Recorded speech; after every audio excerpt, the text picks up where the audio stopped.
il y a des femmes qu'on désire, et il y a toi. Cette phrase, elle te fait mal, n'est-ce pas? Parce que tu la vis chaque jour, dans ce regard qui glisse sur toi sans s'arrêter, dans cette conversation qui s'arrête quand tu arrives, dans ce silence de ton téléphone qui ne sonne jamais pour les bonnes raisons. Tu es devenue experte dans l'art d'être invisible. Tu souris quand on parle des nouvelles conquêtes de tes amis. Tu applaudis leurs histoires d'amour pendant que ton cœur se serre. Tu dis « Je suis heureuse pour toi » alors que tu meurs d'envie de crier « Et moi, quand est-ce que ce sera mon tour ?» Cette douleur sourde qui t'accompagne partout, ce sentiment d'être toujours la deuxième option, jamais la première. Cette certitude amère que tu n'es pas leur type. Tu l'as tellement intériorisé que tu te demandes si le problème, c'est toi. Stop. Je vais te révéler quelque chose que personne n'ose dire tout tôt. Il existe une hiérarchie invisible, cruelle, qui décide qui mérite d'être aimé et qui doit rester dans l'ombre. Une étagère où on classe les femmes selon des critères que tu n'as jamais choisis. Et devine quoi? On t'a placé tout en bas. Pas parce que tu ne vaux rien, mais parce que tu ne rentres pas dans leurs cases étroites. Cette souffrance que tu portes, elle a un sens profond.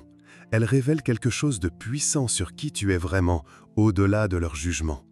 Tu es prête à découvrir pourquoi tu n'es jamais choisi et surtout, comment transformer cette douleur en liberté. Imagine une étagère gigantesque, invisible, qui traverse toute notre société. En haut, tout en haut, on place certaines femmes, jeunes, minces, blanches, riches. Elles brillent sous les projecteurs, elles sont sur toutes les couvertures, dans tous les films, dans tous les rêves qu'on nous vend. Au milieu, il y a celles qui peuvent encore espérer, si elles sont assez sages, assez discrètes, assez comme il faut. Et en bas, tout en bas, il y a toi, il y a nous, celles qui ont dépassé 40 ans, celles qui ne portent pas du 36, celles dont la peau ne correspond pas à leurs critères, celles qui n'ont pas les moyens de jouer leur jeu. Cette étagère, personne ne t'en a parlé officiellement, mais tu la connais, tu l'as sentie dans ta chair depuis que tu es petite. Dans ce regard déçu quand tu ne ressemblais pas à la poupée qu'il voulait, dans ces compliments qu'on ne t'a jamais faits, dans ces portes qui se ferment avant même que tu n'approches. Ce n'est pas ton cœur qu'on évalue, ce n'est pas ta capacité d'aimer, ta tendresse, ton intelligence, ta profondeur, non, c'est ton âge qu'on compte, ton poids qu'on juge, ta couleur qu'on classe. Ils ont créé un système où la valeur d'une femme se mesure à sa conformité à leurs fantasmes, où ton droit à être désiré dépend de critères que tu ne contrôles pas, que tu n'as pas choisis. Et le plus cruel, ils t'ont fait croire que c'était normal, que c'était juste, que si tu n'étais pas choisi, c'était de ta faute. Mais voici la vérité qu'ils ne veulent pas que tu saches. Cette étagère n'existe que dans leur tête. Elle n'a aucun pouvoir sur ta vraie valeur. Tu commences à comprendre? Cette douleur que tu ressens, elle vient de là. Écoute-moi bien. Ce que je vais te dire va peut-être te bouleverser. Tu n'es pas défectueuse. Tu n'es pas difficile à aimer. Tu n'es pas trop compliqué ou pas assez ceci, trop cela. Cette voix dans ta tête qui te répète que tu es le problème, cette voix qui te chuchote « si tu étais différente, on t'aimerait », cette voix, ce n'est même pas la tienne. C'est la voix d'un système qui a besoin que tu te sentes insuffisante pour continuer à fonctionner, qui a besoin que tu crois que l'amour se mérite, se gagne, s'achète avec ta conformité. Ils t'ont appris que l'amour était une récompense. Sois belle selon leurs critères et tu l'auras. Sois jeune et tu l'auras. Sois docile et tu l'auras. Sois ce qu'ils veulent et peut-être qu'on te donnera quelques miettes d'affection. Mais voici ce qu'ils ne t'ont jamais dit. L'amour véritable n'a rien à voir avec ta performance. L'amour véritable ne se négocie pas. Il ne se monnaie pas. Il ne dépend pas de ton poids, de ton âge, de ta couleur ou de ton compte en banque. Tu sais pourquoi ils ont construit cette cage? Parce qu'une femme qui se sait aimable juste comme elle est, une femme qui refuse leurs critères, elle devient dangereuse. Elle devient libre. Et une femme libre, ça ne rentre pas dans leur petite case. Alors ils t'ont convaincu que le problème venait de toi, que si tu souffrais, c'était de ta faute, que si personne ne te choisissait, c'était parce que tu n'en valais pas la peine. Mensonge, mensonge cruel, calculé, destructeur. La vérité, Tu es aimable exactement comme tu es.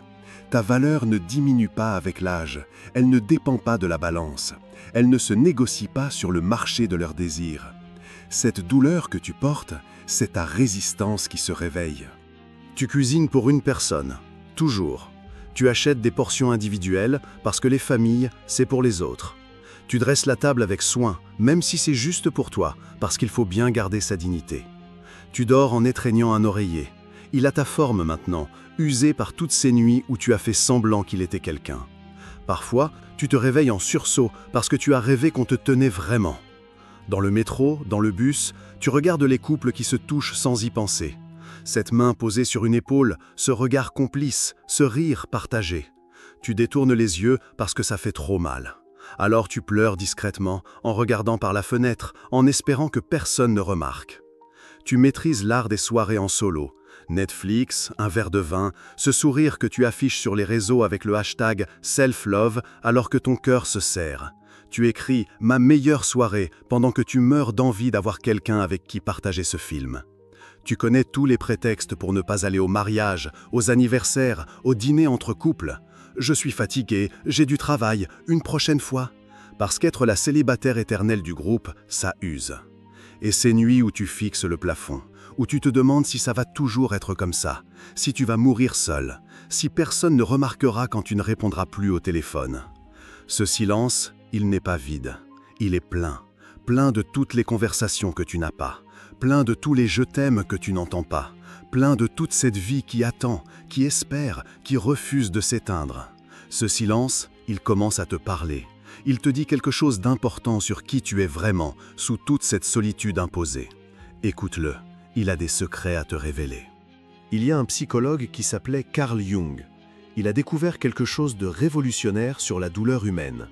Il a compris que nos souffrances les plus profondes, elles ne sont pas des punitions, elles sont des invitations. Cette douleur que tu portes, ce sentiment d'être invisible, non désiré, Jung l'aurait appelé l'activation de l'ombre. Qu'est-ce que ça veut dire? Que ton inconscient, cette partie profonde de toi qui sait tout, qui voit tout, il utilise cette souffrance pour te réveiller, pour t'appeler à te voir là où les autres refusent de te regarder. Tu crois que tu souffres parce que tu n'es pas assez bien. Mais la vérité, c'est que tu souffres parce que tu es prête, prête à découvrir qui tu es vraiment sous tous ces masques qu'on t'a demandé de porter. Cette ombre, ce n'est pas quelque chose de mauvais. C'est toutes les parties de toi qu'on t'a dit de cacher.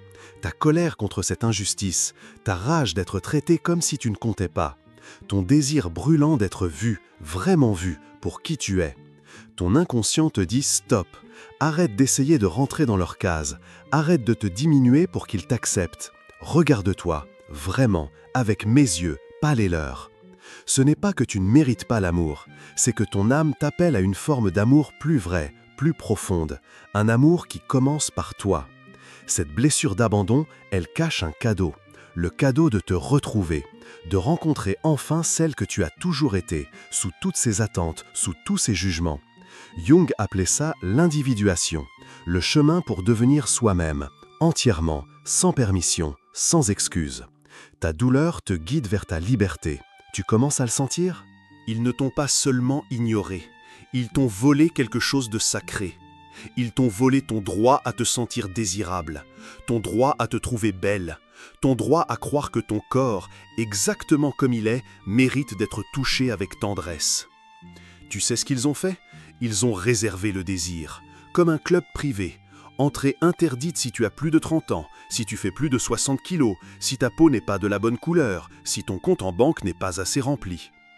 Ils t'ont convaincu que l'érotisme, ce n'était pas pour toi, que la sensualité était un privilège réservé aux élus, qu'avoir des désirs, des fantasmes, des besoins, c'était ridicule à ton âge, avec ton corps, dans ta situation. Mensonge. Ton érotisme ne vieillit pas. Ta capacité à ressentir le plaisir, à vibrer, à te sentir vivante dans ta peau, elle ne dépend pas de leurs critères. Elle ne diminue pas avec les années. Elle ne disparaît pas avec les kilos. Cette force en toi, cette énergie créatrice, cette puissance féminine qui te fait te sentir entière, elle est toujours là, sous la honte qu'ils t'ont collée dessus, sous la culpabilité qu'ils t'ont fait porter. Tu as le droit de te regarder dans le miroir et de te trouver belle. Tu as le droit de porter cette robe qui te plaît. Tu as le droit de te sentir sexy, désirable, vivante. Tu as le droit de vouloir qu'on te touche, qu'on te désire, qu'on te voie comme une femme. Pas seulement comme une mère, une amie, une collègue, comme une femme, avec tout ce que ça implique de puissance, de mystère, de magnétisme. Cette partie de toi qu'ils ont essayé d'endormir, elle se réveille. Tu la sens, cette chaleur qui remonte, cette fierté qui t'envahit? C'est ton pouvoir qui revient, celui qu'ils t'avaient fait oublier. Reprends-le, il t'appartient. Ta douleur, elle n'était pas venue pour te détruire. Elle était venue pour te révéler. Jung parlait d'initiation. Ces épreuves qui semblent nous briser, mais qui en réalité nous révèlent qui nous sommes vraiment. Cette solitude forcée, cette invisibilité imposée, c'était ton initiation. Tu as appris à être heureuse sans applaudissements. Tu as appris à te tenir debout sans soutien. Tu as appris à nourrir ton âme quand personne ne nourrissait ton cœur. Tu as développé une force que les élus de l'étagère ne connaîtront jamais. Cette femme qui pleure seule dans son lit, elle cache une guerrière. Cette femme qui sourit quand ça fait mal, elle cache une sage. Cette femme qui espère encore malgré tout, elle cache une révolutionnaire. Car oui, c'est un acte révolutionnaire de s'aimer dans un monde qui te dit que tu ne le mérites pas. Je vais te demander quelque chose, là, maintenant. Va devant un miroir, regarde cette femme que tu vois. Pas ses défauts, pas ses défauts. Regarde ses yeux. Regarde tout ce qu'ils ont vu, tout ce qu'ils ont pleuré, tout ce qu'ils ont espéré. Et dis-lui, je mérite. Même ici, même maintenant, même comme ça. Dis-le jusqu'à ce que ta voix arrête de trembler, jusqu'à ce que tes larmes soient de soulagement, pas de tristesse, jusqu'à ce que tu sentes cette vérité s'installer en toi comme une évidence. Tu mérites l'amour non pas malgré qui tu es, mais grâce à qui tu es, grâce à cette profondeur que la souffrance t'a donnée, grâce à cette compassion que la solitude t'a apprise, grâce à cette force que l'abandon t'a forgée. Jung appelait ça rencontrer son soi véritable, cette partie de toi qui existe au-delà de leur jugement, au-delà de leurs critères, au-delà de leur étagère.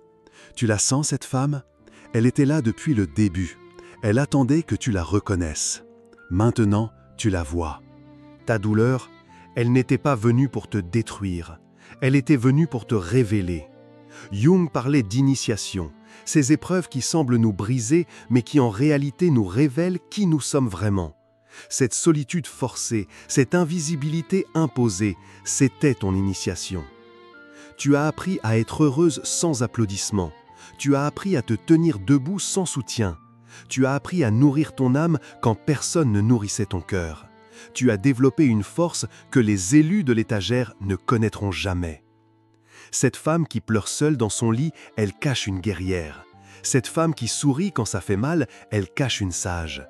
Cette femme qui espère encore malgré tout, elle cache une révolutionnaire. Car oui, c'est un acte révolutionnaire de s'aimer dans un monde qui te dit que tu ne le mérites pas. Je vais te demander quelque chose, là, maintenant. Va devant un miroir, regarde cette femme que tu vois, pas ses défauts, pas ses défauts. Regarde ses yeux, regarde tout ce qu'ils ont vu, tout ce qu'ils ont pleuré, tout ce qu'ils ont espéré. Et dis-lui, je mérite, même ici, même maintenant, même comme ça. Dis-le jusqu'à ce que ta voix arrête de trembler, jusqu'à ce que tes larmes soient de soulagement, pas de tristesse, jusqu'à ce que tu sentes cette vérité s'installer en toi comme une évidence. Tu mérites l'amour, non pas malgré qui tu es, mais grâce à qui tu es. Grâce à cette profondeur que la souffrance t'a donnée, grâce à cette compassion que la solitude t'a apprise, grâce à cette force que l'abandon t'a forgée. Jung appelait ça rencontrer son soi véritable, cette partie de toi qui existe au-delà de leur jugement, au-delà de leurs critères, au-delà de leur étagère. Tu la sens cette femme? Elle était là depuis le début, elle attendait que tu la reconnaisses. Maintenant, tu la vois. Tu n'es pas seul. En ce moment même, il y a des milliers de femmes qui pleurent en silence. Des femmes qui se regardent dans le miroir avec ce même sentiment d'être invisibles. Des femmes qui sourient en public et s'effondrent en privé. Des femmes qui portent cette même blessure que toi. Ta grand-mère l'a portée. Ta mère l'a porté. Toutes ces femmes avant toi qui ont été jugées trop vieilles, trop grosses, trop foncées, trop pauvres, trop différentes pour mériter l'amour. Cette douleur, elle traverse les générations. Elle unit les femmes au-delà des frontières, des cultures, des époques. Parce que ce système cruel, il ne date pas d'hier. Il y a toujours eu une étagère. Il y a toujours eu des femmes qu'on place en haut et d'autres qu'on pousse en bas. Mais voici ce qu'ils ne savent pas. Nous sommes légion. Chaque femme qui refuse de se diminuer pour leur plaire, elle brise un peu cette étagère. Chaque femme qui se regarde avec tendresse malgré leurs critères, elle fissure leur système. Chaque femme qui dit « je mérite l'amour exactement comme je suis », elle libère toutes les autres. Ta guérison, ce n'est pas juste pour toi. C'est pour ta fille, ta nièce, ta petite sœur. C'est pour toutes celles qui viendront après toi. Tu leur montres qu'on peut survivre à cette étagère, qu'on peut même la détruire. Tu viens de briser le silence. En reconnaissant ta douleur, en refusant de la porter en secret, en osant dire « ça suffit », tu as rejoint cette résistance invisible de femmes qui refusent d'accepter l'inacceptable. Nous sommes un collectif de femmes qui se choisissent malgré tout, qui s'aiment malgré tout, qui croient en l'amour malgré tout. Tu n'es plus seule avec ta douleur. Tu es entourée de sœurs que tu ne vois pas, mais qui te comprennent, qui portent les mêmes blessures, qui ont trouvé la même force. Bienvenue dans la révolution de l'amour-propre. Le vrai miracle, ce n'est pas d'être choisi, c'est de se choisir dans un monde qui t'a mise tout en bas de l'étagère. Jung avait un mot pour ça, l'intégration, le moment où tu rassembles tous les morceaux de toi-même, ceux qu'on a aimés et surtout ceux qu'on a rejetés. Tu deviens enfin entière. Cette femme que tu es aujourd'hui, elle n'existe nulle part ailleurs dans l'univers. Avec cet exact mélange d'expérience, de cicatrices, de sagesse, de tendresse, cette femme-là, unique, irremplaçable, elle mérite l'amour. Point final. L'amour qui commence par toi, ce n'est pas de l'égoïsme, c'est un acte politique. C'est dire non à leur système. C'est refuser de laisser ta valeur être déterminée par leur marché du désir. C'est reprendre ton pouvoir. Quand tu t'aimes vraiment, tu deviens dangereuse pour leur étagère. Tu montres aux autres femmes qu'on peut exister en dehors de leurs critères. Tu leur prouves qu'on peut être heureuse sans leur approbation. Et quelque chose de magique se produit. Quand tu rayonnes de cet amour-propre authentique, quand tu portes ta dignité comme une couronne, les bonnes personnes te voient. Celles qui savent reconnaître la vraie beauté, celle qui vient de l'intérieur. Peut-être que l'amour viendra, peut-être pas, mais tu seras entière, avec ou sans lui. Tu seras libre, avec ou sans eux. Tu seras toi, magnifiquement toi, quoi qu'il arrive.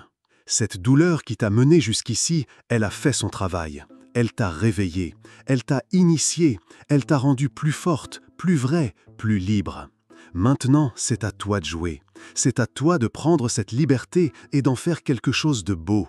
Tu n'es plus la femme invisible qu'ils ont essayé de créer. Tu es celle qui refuse leur étagère, celle qui se choisit, celle qui s'aime. Dis-moi en commentaire, quelle est la première chose que tu vas faire pour te choisir aujourd'hui? Je veux connaître ton premier acte de révolution.